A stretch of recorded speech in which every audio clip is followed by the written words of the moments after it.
Hi అండి. Welcome to my channel homely haven.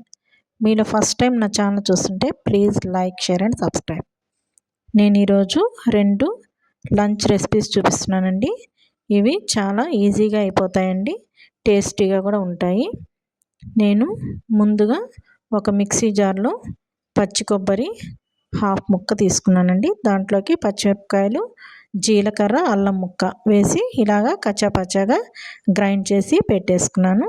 తర్వాత stove మీద ఒక ప్యాన్ పెట్టుకొని దాంట్లోకి 2 గ్లాసులు వాటర్ తీసుకున్నాను. దాంట్లోకి సన్నగా కట్ చేసిన బూడిద గుమ్మడికాయ ముక్కలు, దాంట్లోకి ఒక చిన్న ఉల్లిపాయ కూడా కట్ చేసేసి వేసేసుకున్నానండి. అవి ఉడుకుతూ ఉంటాయి.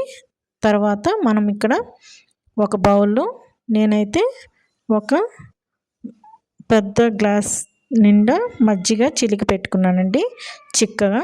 అవి వేసేసి దాంట్లోకి 2 స్పూన్లు అయితే శనగపిండి వేసాను. ఇంకొద్దిగా నీళ్లు కూడా వేసేసి ఉండలు లేకుండా మనము కలిపి పక్కన పెట్టేసుకోవాలి. ఇది శనగపిండి అయితే మనం చిక్కదనాని కోసం వేస్తామండి.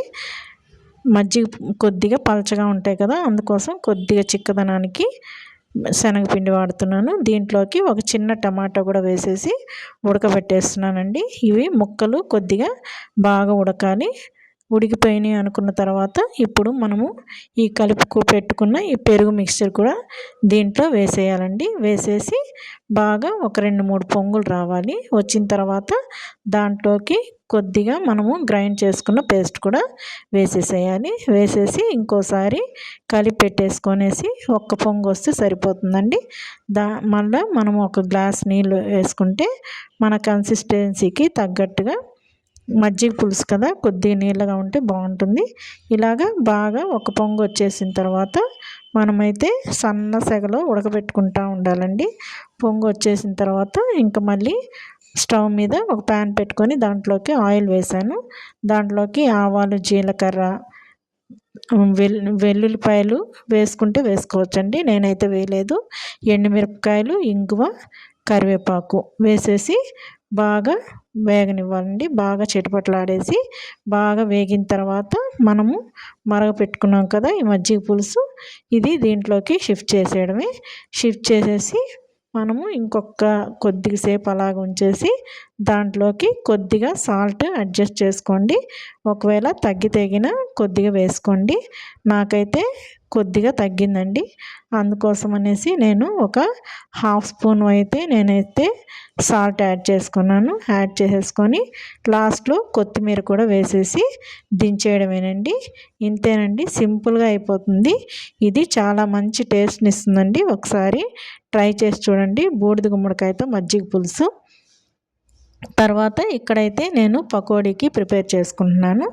ముందుగా ఒక కప్పు నిండా శనగపిండి తీసుకున్నాను. దాంట్లోకి 2.5 స్పూను బియ్యం పిండి వేసుకున్నాను. ఒక హాఫ్ స్పూను అల్లం వెల్లుల్లిపాయ పేస్ట్, దీంట్లోకి కొద్దిగా బటర్ వేసుకున్నానండి. మీకు కావాలంటే నూనె కానీ నెయ్యి కానీ ఏదన్నా వేసుకోండి. బటర్ వేస్తే చాలా బాగుంటుందండి సాఫ్ట్గా. కొద్దిగా సాల్ట్ కూడా యాడ్ చేశాను. దీంట్లోకి పచ్చిమిరపకాయల చీలికలు వేశాను.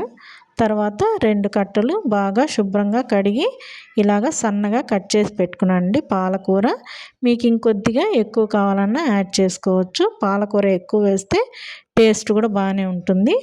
తర్వాత పన్నీర్ బాగా కొద్దిగా ఎక్కువగా వేసుకోండి, టేస్ట్ చాలా బాగుంటుంది.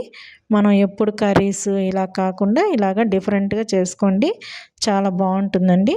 ఇలా పన్నీర్ కూడా బాగా చిదిమేసి దాంట్లో కొద్దిగా నిమ్మరసం, పసుపు, కారము, తర్వాత దాంట్లోకి కొద్దిగా ఉల్లిపాయలు, కరివేపాకు చిన్న ముక్కలుగా కట్ చేసి వేసేసుకొనేసి మనము నీళ్ళు ఏం వేయకుండా బాగా కలుపుకోవాలండి మొత్తం కలిసేంతవరకు.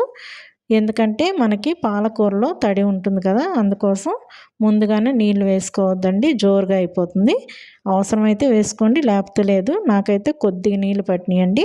ఇలాగా మరీ జోరుగా కాకుండా ఇలాగా మనం పకోడీలు వేసుకునే కన్సిస్టెన్సీకి కలిపేసుకొనేసి ప్యాన్లో ఆయిల్ వేడి చేసి పెట్టేసుకోవాలి. ముందుగానే మనం అది కలుపుకునేటప్పుడే నూనె పెట్టేసుకున్నామంటే అవి అంతా కలుపుకునేటప్పుడు మనకి నూనె కాగిపోతుంది.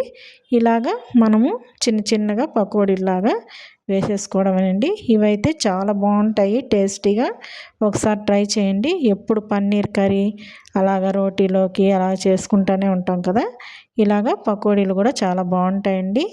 ఇవి మనకి సాంబార్, రసం, పప్పు అన్నిట్లోకి సైడ్ డిష్ చాలా బాగుంటుంది. ఈవినింగ్ స్నాక్స్ కింద కూడా చాలా బాగుంటుందండి. ఒకసారి ట్రై చేయండి.